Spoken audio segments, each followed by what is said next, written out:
Et donc bonjour à tous les amis, c'est Zafir. Aujourd'hui on se retrouve pour une nouvelle vidéo. Alors aujourd'hui je vais vous présenter comment remplacer, ou transformer plutôt, toutes les maps replay en une map green screen, donc une map écran verte, pour pouvoir faire des montages plus tard. Donc on va voir, cette vidéo sera en deux parties. La première partie sera pour euh, changer un replay déjà existant en une map écran verte, et la deuxième partie sera pour transformer une map qu'on va tout juste créer en une map écran verte. Donc, imaginons, on a ce replay par exemple. Alors, il faut faire très attention au nom de la map. Donc, on a ici Champions Field en jour.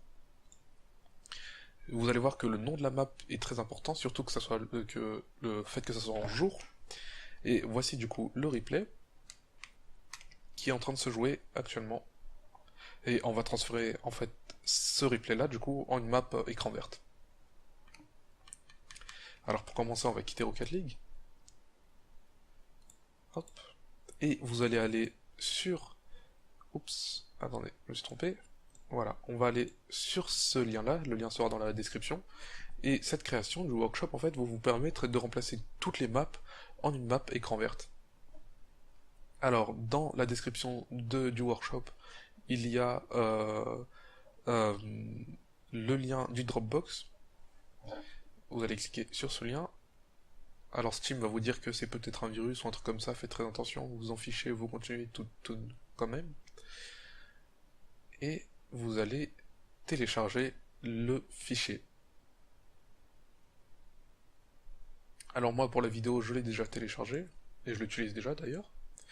Et le voici du coup, quand le téléchargement sera terminé, vous allez vous retrouver avec un fichier zip, et dans ce fichier zip, il y aura juste un fichier s'appelant greenscreen underscore p.upk.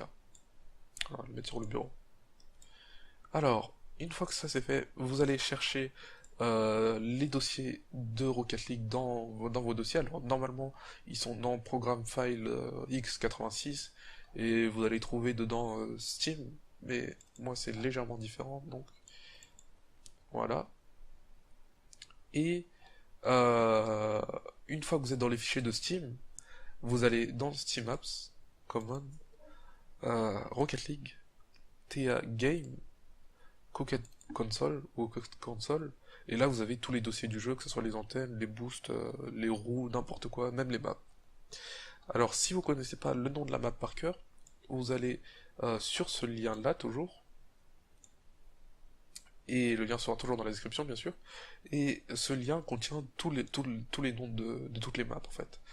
Nous on était sur Champions Field. Le nom des maps dans le fichier de Rocket League, comment ça marche en fait, c'est, euh, je vais juste, voilà. En général, c'est un diminutif ou c'est le dernier nom. Par exemple, tout à l'heure, on le fera avec Beckwith Park, mais je sais que pour Champions Field, par exemple, c'est CS. Et pour DHF Stadium, normalement, c'est DFH, pardon, pas DHF, je sais pas ce que j'ai dit, bref. Pour Champions Field, par exemple, ça va juste être CS. Donc en général, c'est un diminutif, donc par exemple, ou CS ou DFH, quelque chose comme ça. Donc on va chercher du coup un dossier qui s'appelle qui ressemble à Champions Field. Si vous connaissez pas le nom du dossier, vous cherchez un dossier qui ressemble à Champions Field. Ou si vous connaissez le dossier, du coup, bah, vous cherchez CS, DFH ou Park, des trucs comme ça. Euh, et voici du coup la liste des dossiers. Et comme je vous l'ai dit tout à l'heure, le nom du dossier c'était Champions Field, et c'était durant le jour, donc Champions Field Day. Donc vous n'allez pas prendre le CS tout court, vous allez prendre le CS underscore day. Il faut faire très attention à la météo. Alors tous les dossiers de map, les dossiers qui nous intéressent en tout cas, parce qu'il y a plusieurs dossiers de map, mais le dossier qui nous intéresse, tous les dossiers qui nous intéressent, terminent par underscore p. Donc quoi que vous fassiez, vous allez prendre le dossier qui se termine par underscore p. Donc vous allez prendre votre dossier green screen de base, et je vous conseille de créer un nouveau dossier qui va prendre temporairement la place du CS que vous allez, du underscore P que vous voulez remplacer. Alors il y a une autre méthode pour pour récupérer le dossier de base, je vais vous la montrer juste après. Et du coup, une fois qu'on a stocké notre dossier de base, on va renommer la map écran verte par le même nom, alors exactement le même nom, faut faire attention aux majuscules et tout ça. Underscore P, voilà. Euh, Ah oui, parce que je l'ai déjà créé tout à l'heure, oui. Ouais. Bon, du coup, il est juste là, en fait. Je l'ai déjà créé tout à l'heure. Alors, bon, juste pour... On va le refaire. CS, mince. Underscore day underscore p. Voilà. On le remplace dans le fichier. Et du coup, quand on va lancer Rocket League, ça prend du temps.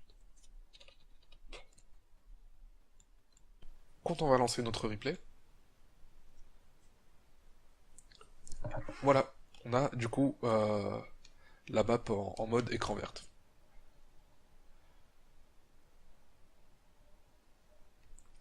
Et voilà. Alors, du coup, comment faire pour récupérer le dossier de base? Alors, comme je le disais tout à l'heure, soit vous créez un deuxième dossier et vous le stockez ici temporairement le temps que vous utilisez la map écran verte. Mais si vous avez perdu le dossier de base, vous pouvez aller dans l'interface Steam, et quand vous lancez le jeu, avant de lancer le jeu, vous faites clic droit, dans les propriétés, il y aura un truc qui s'appelle fichiers locaux, vous allez dans fichiers locaux et vérifier l'intégralité des fichiers du jeu. En fait, ça va scanner tous les fichiers du jeu, si un fichier n'est pas bon, ben, ça va le remplacer automatiquement. Donc si vous avez perdu le dossier de base, je vous conseille de faire vérifier l'intégralité des fichiers du jeu. Alors là c'est bien, on a réussi à voir comment remplacer le fichier d'un replay qui existait déjà, mais maintenant dans la deuxième partie, on va créer notre propre replay. Si on veut un move particulier, si on veut faire une action particulière ou quelque chose comme ça, mais faites très attention parce que dans cette partie-là, on va pouvoir se filmer nous tout seuls, c'est-à-dire sans nos amis. Enfin, on pourra avoir des amis, ouais, si on veut. Donc vous allez créer un jeu en local, une exhibition. Et ce que je vous conseille de faire, c'est de créer un jeu sans bot, avec le score maximum de 1 but. C'est un conseil, vous n'êtes pas obligé de le faire. Et un nombre de turbos illimité. Alors lorsque vous allez créer la map, du coup, rejoindre une équipe.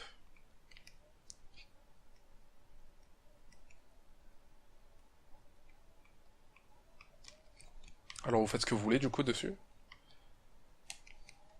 Et quand vous avez fini, vous allez marquer un but.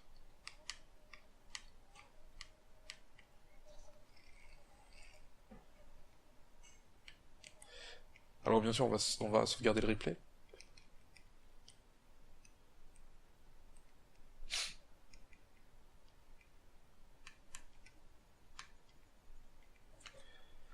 Et comme tout à l'heure, du coup, on va faire exactement le même truc que tout à l'heure. Donc comme je vous l'ai dit, en général, vous allez devoir retourner dans les fichiers du jeu et chercher le nom de la map. Alors comme je vous l'ai dit tout à l'heure, si vous connaissez pas le nom de la map, on retourne dans le truc avec tous les noms des maps, et comme je vous l'ai dit, c'est Beckwith Park le nom de la map, donc vous allez chercher quelque chose qui ressemble soit à Beckwith, soit à Park. Mais comme je connais le fichier du jeu, je sais que le nom de la map c'est Park.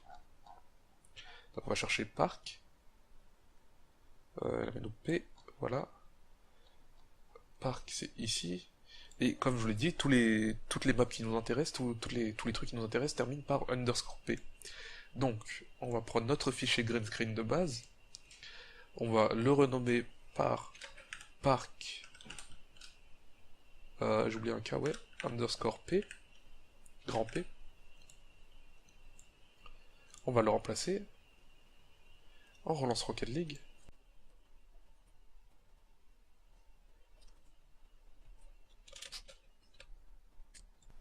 Et dans les replays,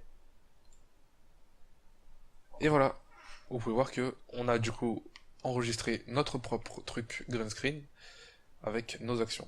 Donc j'espère que vous aurez aimé la vidéo, et donc moi je vous dis bye bye.